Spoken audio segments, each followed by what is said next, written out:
가말리엘처럼 이런 제목으로 말씀을 해볼까 합니다. 오늘 가말리엘은 두 가지가 합성어예요. 가말리하고 엘.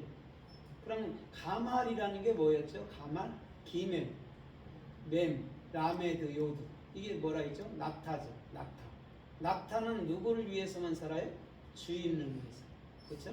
그래서 가말리라는 게 뭐냐면 하나님의 은혜를 뭘로? 진리의 사역으로 뭐 한다고요? 익혀주고 증거해 주는 거, 넘겨주는 거. 그게 가말리라는 거예요. 그 다음에 엘이라는 거는 뭐라죠? 엘이 뭐죠? 엘이 뭐죠? 예수 그리스도죠. 그죠? 예수 그리스도인데 하나님을 배워주고 익혀주는 거. 그러면 가말리엘이라는 게 뭐냐면 하나님의 사람들이 주님의 은혜를 갖고 하나님 예수 그리스도를 또 성경 66권을 온전히 배우고 익히면 영혼들에게 잘 가르쳐 줄 수 있다라는 거예요. 그럼 오늘 본문에 보면 베드로가 믿는 자들에게 주신 성령도 그러하도다 이런 말을 쭉 하고 나니까 유대인들이라는 이스라엘인들이 막 소동했죠. 그때 가말리엘, 율법 박사 가말리엘이 이렇게 말해요. 사도들을 잠시 내보내게 한 다음에 야, 니들 함부로 말하지 말고 조심 있게 말하자, 이렇게 지혜롭게 말하는 모습이 지금 가말리엘이란 말이에요. 어떻게 보면 율법 박사라는 것이죠. 그러면 오늘 가말리엘이라는 사람은 훗날 전승에 의하면 아마 신실한 그리스도인으로 잘 살았다라고 얘기를 하더라고요. 그러면 율법 밑에 있다 해도 절대적으로 함부로 살지 않을 줄 믿습니다.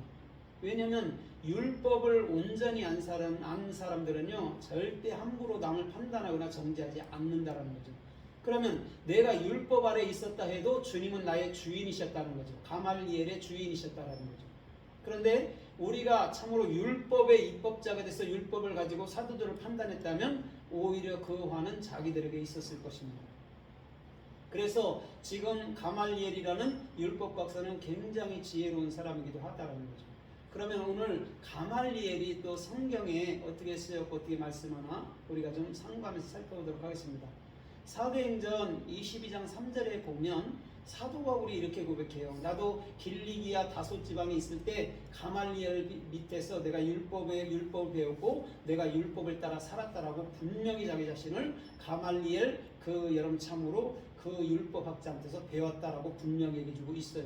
이건 무슨 말이냐면 그만큼 가말리엘이라는 사람은 훗날에 존귀한 그리스도의 일꾼이 됐다라는 하나의 반증이기도 하단 말이에요. 왜? 사도 바울이 그를 증언하기 때문에 그렇다라는 것이죠.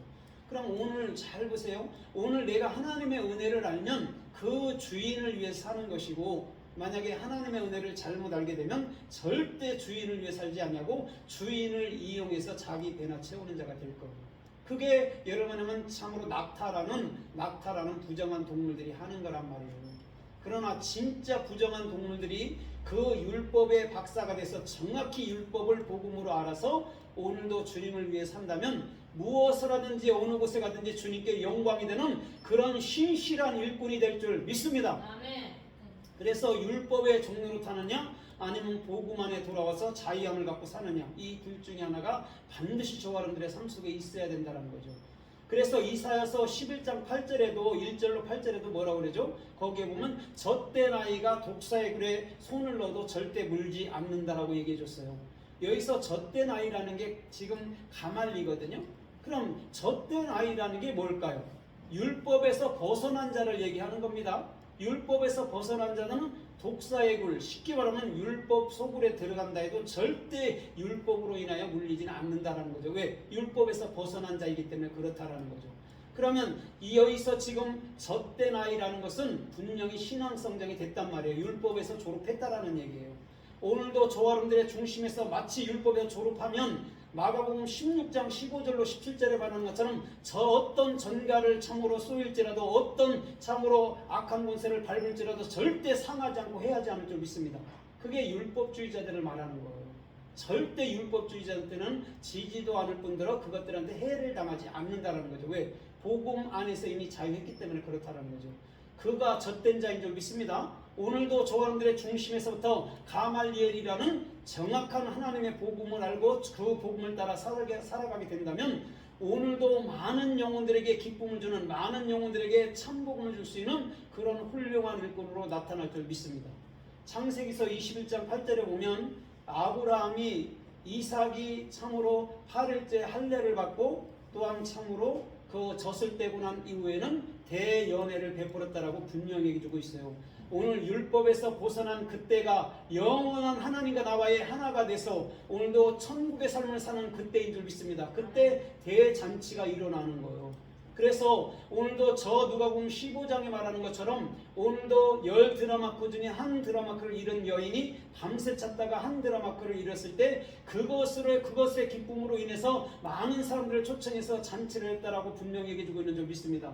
오늘 그리스도 단 하나를 찾는다면 오늘도 복음을 증거할 수밖에 없다라는 것이죠. 그러면 그 이삭도 마치 젖을 떼고 난 이후에 율법에서 벗어나고 난 이후에 할례도 받고 율법에서 모든 것 벗어나고 난 이후에는 오늘도 천국잔치를 열어 많은 사람들을 초청하사 많은 사람들에게 복음을 증거할 수 있는 그런 훌륭하고 존귀한 하나님의 일꾼들이 되어야 될 줄 믿습니다. 내가 율법에 대해서 잘 알지 못한다, 복음에 대해서 잘 알지 못한다면 젖된 자가 아닌 거예요. 그는 젖을 먹는 자, 배워야 된다는 거예요. 그러나 내가 젖을 떼고 난 이후에는 많은 영혼들에게 그래도 천국이면 천국, 지옥이면 지옥, 또한 십자가면 십자가, 은혜면 은혜, 영광이면 영광 정확히 설명해 줄 수는 있어야 된다는 거죠. 오늘도 끊임없이 하나님의 말씀을 마음에 품음으로 하려면 그 말씀이 우리들에게 생명이 돼서 모든 사람들에게도 또한 참으로 복음을 증거해 볼 수 있는 아름답고 훌륭한 사람들이 되기를 주님의 이름으로 부탁드립니다. 그래서 창세기서 50장 7절로 8절 이하에서도 이렇게 말씀해요. 형제들이 우리가 참으로 요셉에게 악을 행했으니 요셉이 이제는 이 아버지가 돌아가셨으니 이제는 요셉이 우리를 참으로 악하게 행할 것이다. 이렇게 여러분 뭐냐면 형제들은 참으로 두려워하고 있을 그때입니다. 그때 요셉은 정확히 그렇게 말합니다. 나를 애굽에 보낸 것은 하나님의 은혜였고 나는 당신들을 절대 해하지 않습니다라고 얘기해 주고 있어요. 거기서 악으로 행할 것이다 라고 했을 그때 행하다 할 때가 지금 가말리엘이란 말이에요. 그러면 형제들에게는 지금 율법이라는 두려움이 있단 말이에요. 그러다 보니까 요셉이 반드시 우리 아버지가 죽으면 우리를 죽일 거야 이렇게 생각했단 말입니다. 그런데 요셉은 아닙니다. 하나님이 나를 그렇게 훈련 가운데 보내셔서 이스라엘 백성들을 구원하고 애국을 구원하라고 나를 보냈습니다 할 만큼 요셉은 정확히 복음에 대해서 그들을 설명할 때 그들은 그 복음을 듣고 난 이후에는 다시는 율법의 종로 타는 그런 사람들이 아닌 줄 믿습니다. 그것을 정확히 알게 되려면 예수님을 구덩이에 던졌을 요셉을 구덩이에 던졌을 때 예수님을 십자가에 던졌을 때 왜 던진 것을 정확히 알아야 되는 거예요. 오늘 예수님이 십자가에 질 때 결단코 우리 또한 십자가에 달려는 것인 줄 믿습니다. 그것을 정확히 알면 우리가 어떤 거에도 두려움이 있어서는 안 된다는 거죠. 왜? 주님이 나를 은혜로 축복해 줬다면 절대적으로 다시는 종의 멍에를 매게 하시지 않을 줄 믿습니다.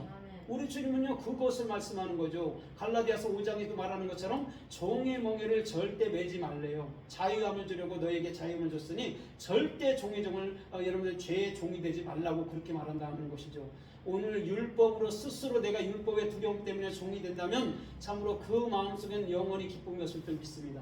그러나 반대로 그 그리스도가 나의 주인이 된다면 우리는 어떠한 상황 속에도 자유함이 되고 어떠한 상황 속에도 기쁨이 되고 어떠한 상황 속에도 반드시 열매가 된다는 것이죠. 우리 주님은 그것을 가르쳐 말씀할 때 오늘도 형제들이 저 요셉이 내게 악을 행할 것이다. 그래서 율법주의의 그런 삶들이 정확히 드러나는 거예요.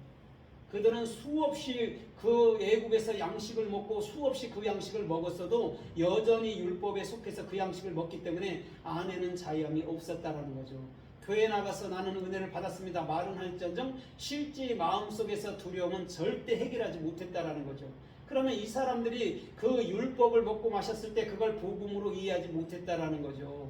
그러니까 늘 두려움에 쌓여서 절대적으로 그 두려움을 피해갈 수 없는 그런 신앙생활을 하고 있었다는 거죠. 그걸 종교생활이라고 얘기하는 거예요.